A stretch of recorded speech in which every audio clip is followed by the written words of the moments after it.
नमः शिवाय। जय माता दी दोस्तों, आप देख रहे हैं आपका अपना YouTube चैनल व्रत त्योहार कथाएं। मैं हूं आपके साथ रिमझिम शर्मा। आज इस वीडियो में मैं आपको जीवित पुत्रिका व्रत की कथा सुनाने जा रही हूं। तो जो भी व्रती जीवित पुत्रिका का व्रत धारण करती है वो सभी माताएं इस कथा का श्रवण जरूर कीजिए। व्रत को किस प्रकार करना है, सबसे पहले संक्षिप्तता से मैं आपको बता दूं। इस व्रत को संतान युक्त जो माताएं होती हैं वो अपने संतान के जीवन की रक्षा के उद्देश्य से धारण करती हैं। इस व्रत का हमारे मातृ समाज में बहुत ज्यादा महत्व है। इस दिन सभी महिलाएं निर्जल निराहार रहकर 24 घंटे तक का उपवास धारण करती हैं।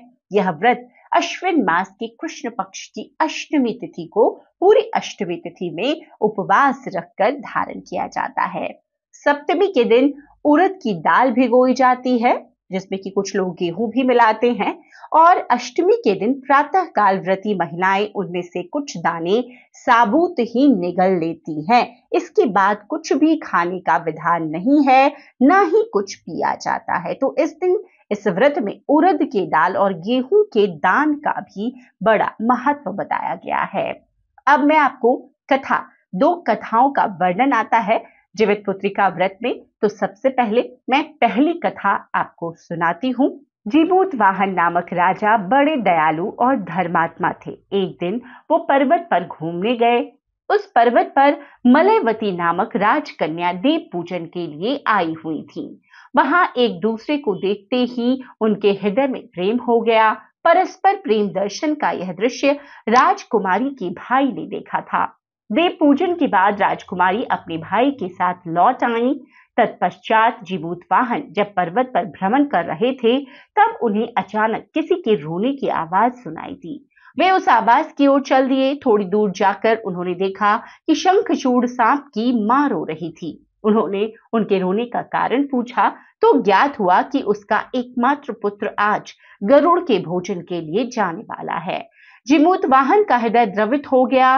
वे स्वयं गरुड़ के भोजन के लिए नियत स्थान पर जाकर लेट गए। नियत समय पर आकर गरुड़ ने जीमूत वाहन पर चोंच से प्रहार किया, किंतु वो शांत भाव से पड़े रहे, हिले नहीं। चोंच में जब सांप का स्पर्श न हुआ तो उन्होंने नीचे देखा, जिससे गरुड़ को आश्चर्य हुआ। वह सोचने लगा कि यह कौन पड़ा है। जब गरुड़ ने उसे खाना बंद कर दिया तो जीमूत वाहन ने पूछा कि आपने खाना बंद क्यों कर दिया?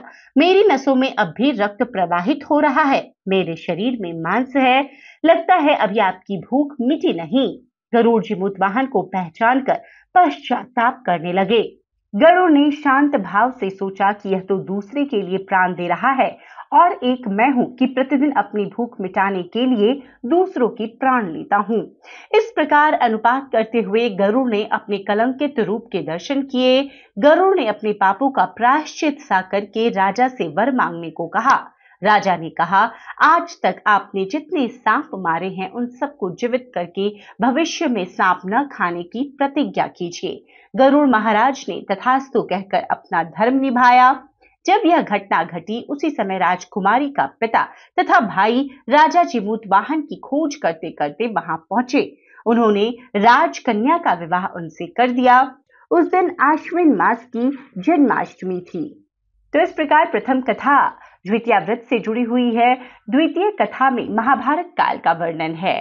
महाभारत के युद्ध के पश्चात पांडवों की अनुपस्थिति में कृतवर्मा तथा कृपाचार्य के साथ अश्वत्थामा ने शिविर में प्रवेश करके सैनिकों को मार डाला। अश्वत्थामा ने सोए हुए द्रौपदी पुत्रों को पांडव समझा और उनके सिर काट दिए। दूसरे दिन अर्जुन ने केशव को सारथी बनाकर अश्वत्थामा का पीछा किया और बंदी बनाया। धर्मराज युधिष्ठिर के आदेश पर श्री कृष्ण के परामर्श से सिर की मणि लेकर वह केश मुंडकर गुरु पुत्र को बंधन से छोड़ दिया। अश्वत्थामा ने अपमान का बदला लेने के भाव से अमोघ अस्त्र का प्रयोग पांडवों की वंशधर उत्तरा के गर्भ पर किया। पांडव उस अस्त्र का प्रतिरोध नहीं कर सके। उन्होंने भगवान केशव की शरण ली। भगवान ने सूक्ष्म रूप से उत्तरा के गर्भ में प्रवेश करके गर्भ की रक्षा की, किंतु जब पुत्र पैदा हुआ तो वह मृतक प्राय था। भगवान ने उसे प्राण दिया। वही पुत्र पांडव वंश का भावी कर्णधार राजा परीक्षित हुआ। परीक्षित को इस प्रकार जीवन दान देने के कारण ही इस व्रत का जीवित पुत्र का नाम पड़ा है। उर्दू को निगलना श्री कृष्ण का सूक्ष्म रूप में उदर में प्रवेश माना जाता है, अतः इस दिन भगवान श्री कृष्ण की पूजा आराधना का भी विधान बताया गया है। तो इस प्रकार जीवित पुत्र का व्रत की ये दूसरी कथा यहाँ पर संपन्न होती है। उम्मीद करती हूँ सभी व्रती माताएं आज इन दोनों कथाओं का श्रवण प्रेम पूर्वक जरूर करेंगी। कथा अगर पसंद आई हो तो ज्यादा से ज्यादा लोगों तक शेयर कर दीजिएगा।